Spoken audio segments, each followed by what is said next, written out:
Hello everyone, we're back with another episode of Off the Cuff. This is me, Monty Steele. We have our co-host Jeff Wright, and today Off the Cuff has our very first guest, the Ravenna head wrestling coach Trey Rossman. Thanks for having me, guys. Yeah, welcome, awesome. Trey. Welcome. We're glad to have you on here. Obviously, we're not going to bring you on here and make you talk basketball. So, important week. We had a big weekend leading up to this with the district meet, and then we got state coming up here this coming weekend. So, wanted to kind of get your thoughts on a lot of those things. So, Well, first, before we get into that, would you tell us a little bit about yourself? Because a lot of folks that may be seeing this really don't know who you are. Could you give us a brief history? Yeah, so I grew up in Atkinson, Nebraska, which is about 2 hours north of here. Graduated from West Holt. After high school, went to college at Morningside University in Sioux City.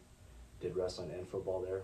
Wrestling for 1 year, football for 3 years, and got my education and started teaching in Elgin, and now I'm here for the last 2 years. And so, how many years at Elgin? 3. 3. And you were the head wrestling coach all 3 years? Yep, head wrestling assistant track. so this is your fifth year as head coach? Yep, At 5th year as head wrestling coach. program. Mm-hmm. Very cool. Very cool. Yeah, we're glad to have you. We're excited. Monty and I have been talking kind of back and forth for the last 2 or 3 days, and when we found out that you were interested in coming on, and we're excited, and we want everybody to kind of appreciate the scope of all these kids making it to state wrestling and finishing third in districts. Is that right? Mm-hmm. The team finished third, which is fantastic. So you've got 6 qualifiers, Mm-hmm.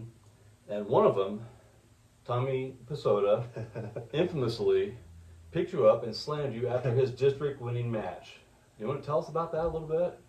Yeah, it's kind of a blur to me, honestly. I was just gonna pick him up and hug him because that's our Right. first district champion since 2011. Wow. Whereas Ethan Schaumbach was the last one, but Right.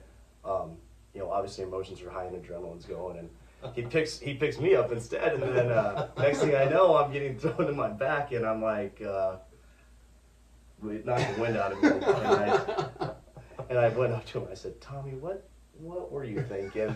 He's like, Rossman, I'll be honest, I wasn't thinking. I was like, clearly, but Yeah, I heard that exchange. That's kind of what I expected out of it. And honestly, that's an awesome thing. If you've watched any of this show in our short history, I am much more a basketball guy. I grew up around basketball, but to see the emotions and the excitement, and like you said, the adrenaline from having that sort of an achievement, that's awesome to see. See and hear how someone like that would react, and then not even really necessarily be able to recall their thought process right after it happened. yeah, So. that's what I love about wrestling is because it's such an emotional sport.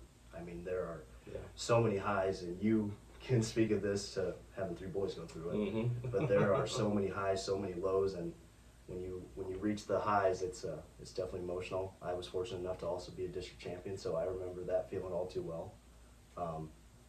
But wrestling it's a life sport. It really is. Yeah.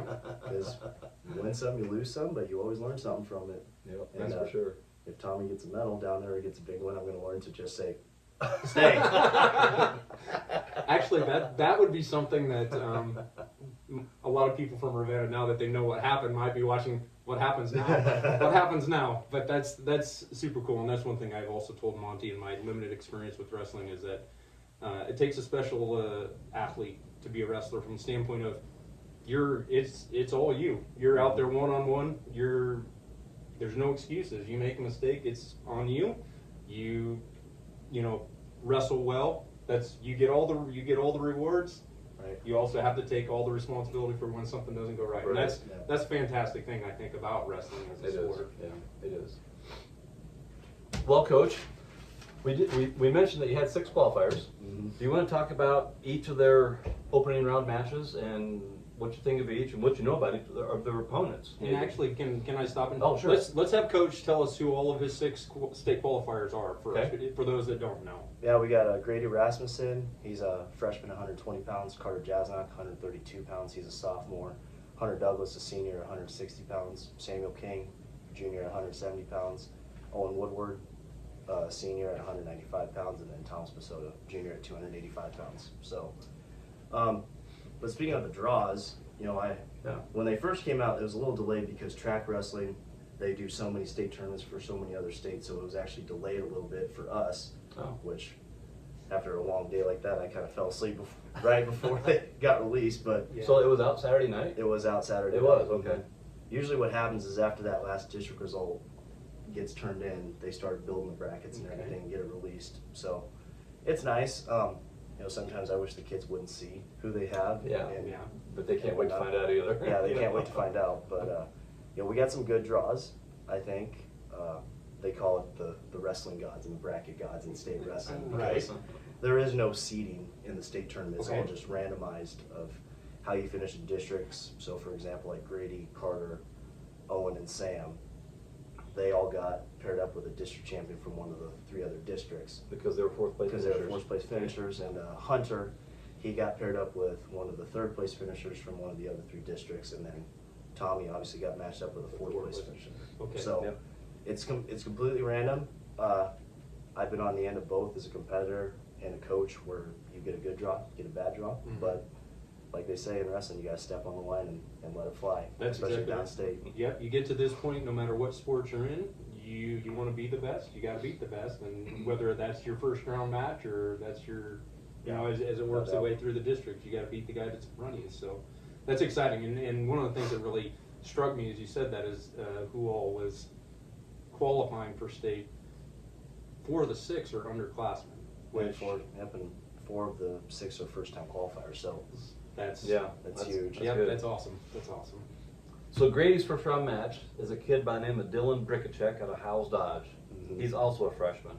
Mhm. Do you know anything about him at all? I do not, but one thing I do know about House Dodge, and I have so much respect for Coach Jones and everything that he's done up there.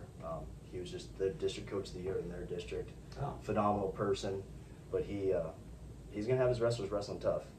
Sure. But you know, we're also tough, and 2 Right. freshmen going against each other in the opening round, you think you know what might happen, but at the same time it's wrestling, and then under the big lights at state, you never know what's gonna happen with freshmen. Yeah. And the nerves can come out, I'm sure, but Grady's got a lot of confidence too, so I think he will do well there. Yeah, no, most definitely. Carter is the next. We'll just go in order, ascending order. Carter has Matt Bruns of Sutherland, he's got a pretty stout record, a 50-2 record as a senior. Yeah, but we've seen Bruns. I know who Bruns is. He actually wrestled at Hershey and then transferred to Sutherland this year. Oh, okay. But you know, Bruns is tough, and Yeah. that whole Sutherland Sailor team is tough. We got to see them They at are. state duels yeah. 2 weeks ago, and they're They're tough. They're the real tough. deal. But you know, crazier things have happened at state. You know, I have full confidence in Carter to go out and get it done. But you know, it is what it is. That's just one of those draws where you look at it and you move on, because that's the hand you've been dealt, and just got to play your hand how you see it. That's So, exactly right. Yep. Next up is Hunter at 160. He's going against Alex Arroyo from Summerland. Now, that's my old neck of the woods. I was going to say Up by Summerland's up Elgin. north somewhere, isn't it? Yep, I was just- it's a co-op of Ewing, Clearwater Orchard, and Clearwater and Orchard, Okay. and this is their second year as Summerlin. But Oh, okay. yeah, Alex's name, I actually know Alex. You know, we used to wrestle against Summerlin and Sure. Clearwater Orchard quite frequently when I was in Elgin. But you know, from what I remember, he's tough. Coach Raver also has his kids wrestling very, very tough. And he's also a senior. Yeah, he's also a senior. But you know, Alex and Hunter, they're good matchups against each other, I think, because they're both battle tested, they're both seniors, and they all have that extra chip on their shoulder to go out and state the right way. I was just going to say, Now or this never. is their chance. Yep.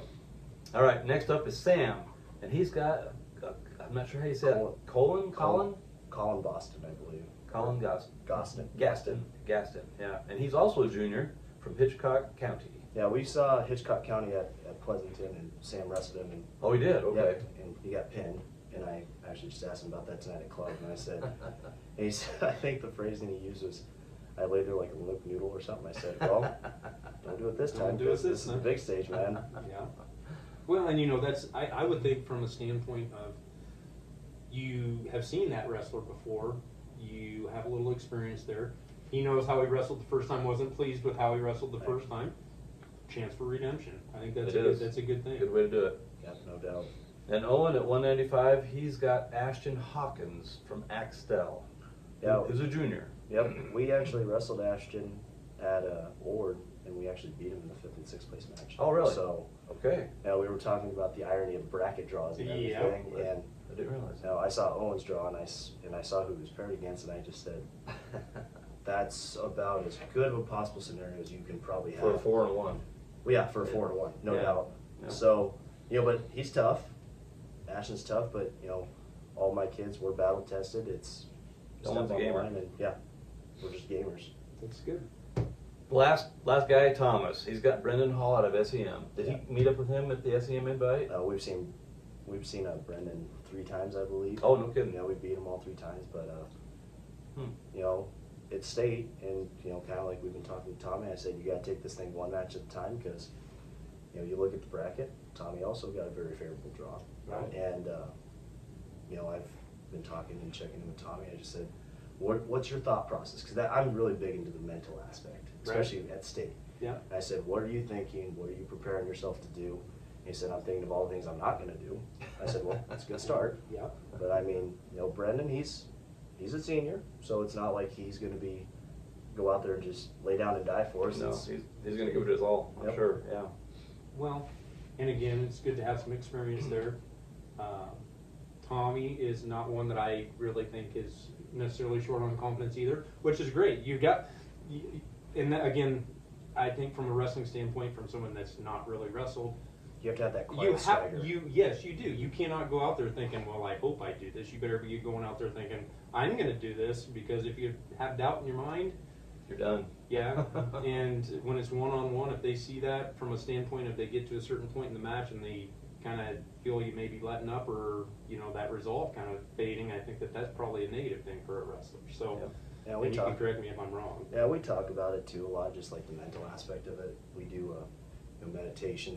We do meditation before every meet, and it's just sometimes you got to calm your mind down, even though you're going to be amped up in an environment like this. You still have to calm your mind down and be in the presence, and just you have to manifest what you are thinking into reality. And I'm a big proponent of that. Like, you are going to perform how you think you're going to perform, and as stupid as it sounds, if you speak things into existence, 90% of the time that's going to happen. Yeah. If you auditorily just say, I'm going to go out and do this, and keep repeating it, then it's ingrained. Right. Yeah. Right. Prefrontal cortex. And Nope, I don't have any problem with that. And Monte and I have talked about other athletes in other sports having that bordering on cockiness, but they have that confidence, and I think it's necessary, especially when you get to those important games, important matches as you get towards the end of the year, district, state, things like that. That doubt can't creep in your mind. There might be nerves. There will be nerves, but it can't be, I'm nervous because I don't think I'm good enough to beat this guy. It's got to be, I'm nervous because I want to go out there and show what I can do. And that's Nerves are good. Yeah, I think they're a motivator. Yeah, they are. absolutely. And our college coach, and from the program I came from, especially on the football side, Morningside University, there's a culture and a standard of winning Right. that's expected. Right. So, just being in the program for 3 years, you just gain that persona about yourself, Right. and you just, the mantra, bet on yourself. That's one that we used all the time there, and I mean it's Right. Yeah. it's kind of ingrained into my mindset right now, because there's not a lot of times that I go out and do something and think that I can't do Right. something. Yeah. And that's a big thing, especially in wrestling. Like you said, you have to be a dude. You have to be a gamer. Yeah. There's no, or some of those football coaches, you hear them say, we don't want a whole bunch of cats. We want dogs. Yeah. We want dogs. Yeah. So, Well, and you said something there that kind of makes me think. You mentioned culture. I think culture is super important, and you start to see that. I think that's something we'll talk about in our next little segment here. We're trying to split things up a little bit so everybody has time to kind of process what we're saying. I think the next one we'll get into the culture a little bit, and And some other wrestling issues. yeah, and some other wrestling things. So this is again Geoff and Monte with Off the Cuff with our special guest Coach Trey Rossman. We're going to take a little short break, and then we'll be right back with you.